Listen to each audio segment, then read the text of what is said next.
Hola, buenas tardes a todos. Mi compañero y yo vamos a hablar de uno de los elementos de patrimonio industrial más importantes que tenemos en el occidente de Asturias, que es el teleférico que hizo el camino entre el Espín, en el municipio de Coaña, y en la obra del embalse de Salime, a la cual en una ponencia anterior sobre presas y embalses se refirió nuestro anterior ponente. Y ese hito que rompió récords, ¿no? Para empezar, vamos a situarnos. La presa y central hidroeléctrica de Salime se encuentra en las confluencias de tres concejos, en Allande, Besoz y Grandas de Salime. En el momento de la firma del contrato, en la que se crea la comunidad de bienes que va a realizar esta presa, que se llama Saltos del Navia en comunidad, participan a partes iguales dos de las más importantes hidroeléctricas de ese momento, ¿no? Hidroeléctrica del Cantábrico y Electra del Viesgo. Estamos hablando del año 1945 y es una tarea muy ambiciosa. ¿Por qué? Pues porque ninguna de las dos empresas podría haber llevado a cabo de manera individual la construcción del embalse más grande de España en ese momento y el segundo de Europa también en ese momento. Franco en ese momento tilda la obra de absoluta necesidad nacional y tiene un coste de más de 800 millones de pesetas. Una obra de tal envergadura no podría haberse jamás realizado sin el apoyo económico del Banco Urquijo. Rápidamente, en ese año 45, finales, comienzan a realizarse los trabajos previos en el lugar escogido para la ubicación, que es este que encontramos aquí, que ya expliqué que estaba en la confluencia de tres concejos. Era la segunda ya de las presas del río Navia, después de la de Doiras, pero era la primera que iba a construir esta comunidad de bienes, Saltos del Navia, y empiezan las obras en el 47, pero avanzan con muchísima lentitud. Entonces, la empresa manifiesta la preocupación porque no llegan los materiales, tienen demasiada mano de obra y no tienen en qué ocuparla, no tienen en qué emplearla, porque el material necesario, que es el clínker con el que se hace el cemento, pues no da llegado. Entonces, ¿cuál es el problema? Bueno, pues el problema, vemos aquí una foto ilustrativa, ¿no? Por un lado tenemos el mapa desde el Espín hasta la obra, que son unos 75 kilómetros de carretera, pero, ojo, son 75 ahora mismo con curvas recortadas en el año 2022. En el año 1946 esta distancia se alargaba considerablemente.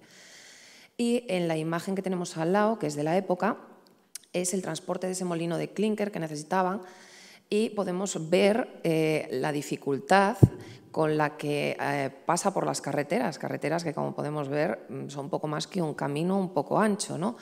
Entonces, primeramente, se pensó en llevar diariamente 10 camiones que cada uno tuviera, perdón, 100 camiones de 10 toneladas todos los días por esa carretera ida y vuelta. Claro, la envergadura de esa flota por esa carretera, como podéis ver en esta fotografía, es que es inviable completamente. Entonces, se empiezan a pensar varias soluciones, se encargan diferentes proyectos de presupuestos para ver cuál es el sistema más económico y a la vez más fiable de que los materiales lleguen, porque también dependíamos de que estamos en una época de racionamiento, falta gasoil, faltan conductores de camiones, faltan camiones, etcétera. Entonces, bueno, se presupuestan varias cosas, entre ellas el transporte desde San Juan de Nieva en barco, desde San Juan de Nieva en barco hasta el Espín y desde el Espín por camiones. Se proyecta también por ferrocarril, pero bueno, claro, el ferrocarril no llega a esta zona. Siempre iba a tener que entrar un camión en esta ecuación y estamos viendo la carretera que no se ajusta para nada a que vaya una flota de 100 camiones diarios. Entonces, surge en ese momento la posibilidad de la construcción de un teleférico. ¿Por qué? Bueno, pues porque el teleférico no iban a depender de factores externos, iba a ser de empresa, no iban a depender de una naviera que nos trajera el suministro por barco y luego de los camiones, es lo que comentaba, que no hubiera gasoil, que no hubiera ningún personal para conducirlos, etcétera. Y entonces deciden hacer ese teleférico. Ese teleférico en su momento batió récords. ¿Por qué? Pues porque fue el más importante de Europa en su modalidad. En un teleférico tricable, que pasará a explicar luego mi compañero, y la casa que se encarga de hacer una tutela técnica es la casa italiana Ceretti Tanfani, con sede en Milán. Esta casa, que estaba especializada en este tipo de teleféricos, pues es la escogida por Saltos del Navia para proyectarlo, pero en in situ, el que lo monta, es la empresa Nueva Montaña Quijano, radicada en Santander. Entonces, esta empresa es la que, a través de esa tutela técnica de ingenieros italianos que vinieron y se desplazaron hasta aquí, hasta el occidente de Asturias, para su montaje y también para los suministros, porque todo lo que tenía que ver con cables, con vagonetas, etcétera, lo importaron de Italia. Ellos tenían la patente y Saltos del Navia consideró que era la mejor opción para que esto, con el desembolso económico que supuso de 18 millones de pesetas, esto llegara a buen puerto. Entonces se firma un contrato y Nueva Montaña Quijano se compromete a confeccionar el proyecto del teleférico con todos los detalles, siempre tutorizado por Ceretti Tanfani. Se compromete a la fabricación de todos los elementos metálicos y todos los elementos del teleférico y a la dirección y ejecución de las operaciones de montaje y puesta de servicio del teleférico. Entonces, llegamos al spin, ¿no? a donde llega el barco con el clinker, y nos encontramos aquí con una fotografía del año 50, porque el teleférico tardó unos 18 meses en construirse, entonces se construyó a lo largo de todo el año 48 y 49 casi, y comenzó a funcionar en el año 50, ya estaba a pleno rendimiento. Entonces los barcos llegaban, como podemos ver aquí, este pantalán se conserva en la actualidad y pasaba a la estación de carga, ¿no?, de inicio del teleférico. Bien, una muestra de la importancia que tuvo la elección de este sistema es el hecho de que estuvo funcionando ininterrumpidamente 3 años, abasteciendo de clínker a la obra para fabricar el hormigón. Quiere decir que si no tuvieran este sistema hubiesen atrasado muchísimo la obra, en un momento en el que urgía terminarla y el que los costes pues era muy importante controlarlos, ¿no? Para comentaros un poco cuestiones más técnicas, ¿no? Lo primero que se decidió era el trazado. Bien, ¿por dónde tenía que ir este teleférico? El desarrollo final fueron de algo más de 36 kilómetros, es decir, frente a los 75 que comentábamos de carretera, 36 de teleférico. Y ahí veis un perfil del desarrollo de la instalación que, como veis, la orografía no era nada sencilla, o sea que incluso el propio teleférico era complicado de instalar, de decidir los puntos donde se iban a colocar los caballetes para trazar las líneas, etc. Y el desnivel final respecto al punto de carga fue de unos 600 metros, 600 metros de diferencia. Con este sistema elegido lo que se instaló fue un sistema que fuera capaz de transportar 570 vagonetas con una carga de 400 kilos cada una, que, como decimos, estaba funcionando ininterrumpidamente. Este sistema lo que favoreció fue el trasladar toda la cantidad de clínker para la fabricación del hormigón. Debido a esas condiciones topográficas, pues fue necesario la instalación de numerosas estaciones y sistemas, dispositivos intermedios. Aquí vemos unos dibujos de la época. Abajo tenéis la estación de carga, la del spin, a la que se cargaba el clínker directamente desde los barcos, y ahí se iniciaba el proceso de llenado de las vagonetas.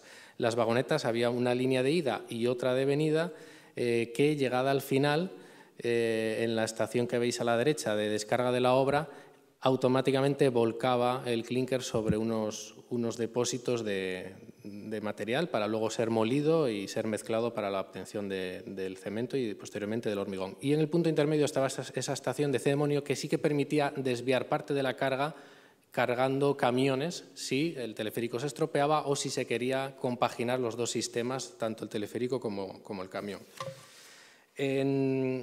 El trazado se repartió en 7 tramos con una serie de estaciones intermedias. Esas estaciones eran motrices, es decir, tenían un sistema que ponían en acción el cable el cable tractor, había otros 2 cables portantes, de ahí que se llame de sistema tricable, y de esa forma estaba dividido en varios tramos.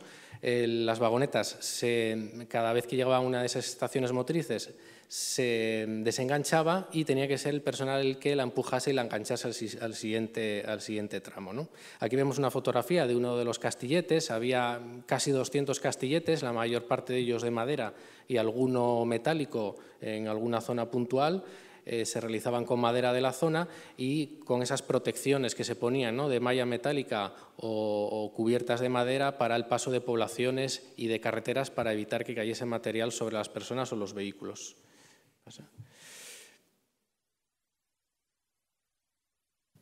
Bien, y ahí tenemos unas fotografías de la estación, una estación motriz, la de la izquierda, con el transformador eléctrico que proporciona la energía, y a la derecha una estación tensora que mediante unas poleas y unos pesos conseguía mantener los cables tensos y en perfecto funcionamiento.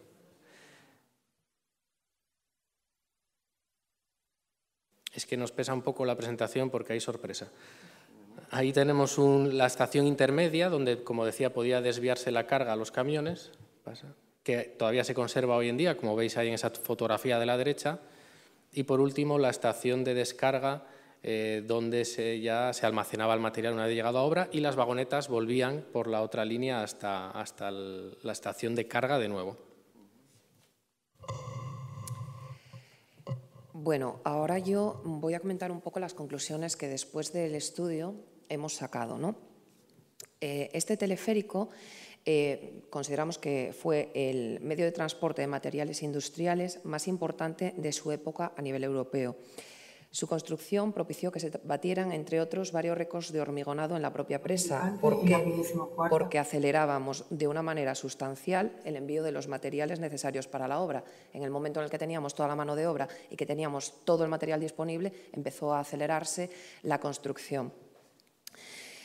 Su desmantelamiento posterior vino condicionado un poco por el carácter efímero, porque estamos hablando de que tenía un carácter funcional, era esa arquitectura efímera. Una vez que se acabara la presa no tenía razón de ser, ya había llegado al fin de su funcionalidad. Y tristemente, en el año 1987 se desmanteló el desmontaje de esa estación inicial ubicada en el puerto del Espín. Quiero comentar, porque a lo mejor hay dicen, jolín, si ponía estación de carga Navia. Bueno, todo lo que viene a ser con límites concejiles y demás, hay un bastante batiburrillo, incluso dentro del propio archivo de la propia empresa, que no saben incluso a veces en qué concejo se mueven, ¿vale? Entonces, aunque sea estación de carga y el folleto de Saltos del Navia ponga Navia, estamos en el Espín, en el concejo de Coaña, y se conserva ese pantalán. Pero, como digo, esa estación de carga pues ya no se conserva, fue desmontada en el 87. Y es triste porque es una fecha que no nos queda muy lejana en el tiempo y se podía haber puesto en valor esa obra y haberse conservado esa estación. No es hasta el año 2018, o sea, hace 4 días, esto sí que fue hace 4 días, que se protegen los pocos restos que se conservan del teleférico. Habiendo a comienzos del siglo XXI, concretamente en el año 2008, un intento de recuperación como atractivo turístico para la comarca Parque Histórico del Navia. Lo que pasa es que en vez de transportar materiales, querían transportar personas. Y claro, un teleférico de esa envergadura, transportando personas en vez de materiales, la ley lógicamente complica muchísimo más el ponerlo en funcionamiento porque tiene unas medidas de protección mayores. Lógicamente estás transportando gente. Entonces se cifró el presupuesto inicial en unos 18 millones de euros. Lo que pasa es que intentaron acortarlo y dijeron, bueno, pues vamos a hacer un tramo entre el Espín y el Castro de Coaña, que es un recurso también ampliamente visitado, que son como unos 5 kilómetros, y eso incluso llegaba a los 9 millones de euros. Entonces, en el momento de crisis, que fue cuando estalló en el 2008, pues se desechó completamente la idea. Bueno, pues tras la realización de este estudio, nosotros consideramos que sería conveniente por lo menos actuar para permitir frenar, o sea, para frenar el deterioro. Ya no ponerlo en funcionamiento otra vez como revulsivo económico, sino, por favor, que deje de deteriorarse.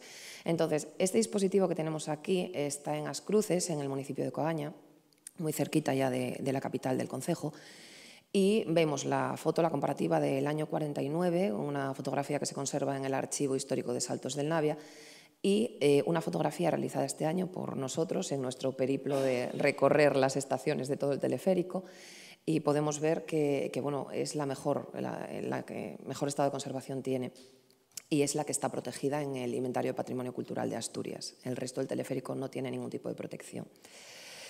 Bueno, concluimos aquí con esta pequeña sorpresa que os comentaba antes Valentín, que es un archivo muy interesante porque es el nodo y, debido a la importancia que tenía, pues en el 51 el nodo vino a verlo.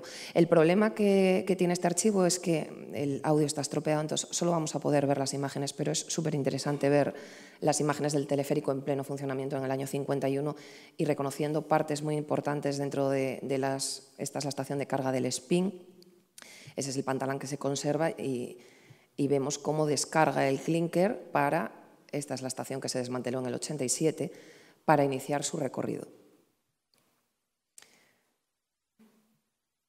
Vemos, entre otras, esto es Navia, vemos que pasa... ¿No se está viendo? ¡Uy! Vaya... No, y aquí está reproduciéndose perfectamente. A ver, ¿ahora? Nada. Mierda. Pues es que es un documento muy, muy bueno, entonces nos da mucha rabia si no lo podéis ver, la verdad.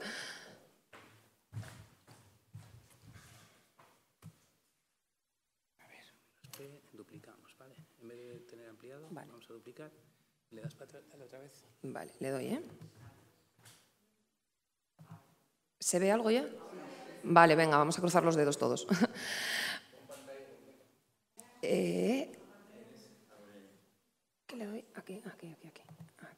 ¿Ahora se ve? Bien, venga, vamos allá. Bueno, a ver, lo que os comentaba, no sé dónde perdisteis la imagen. Son unos segundinos, tampoco se alarga mucho.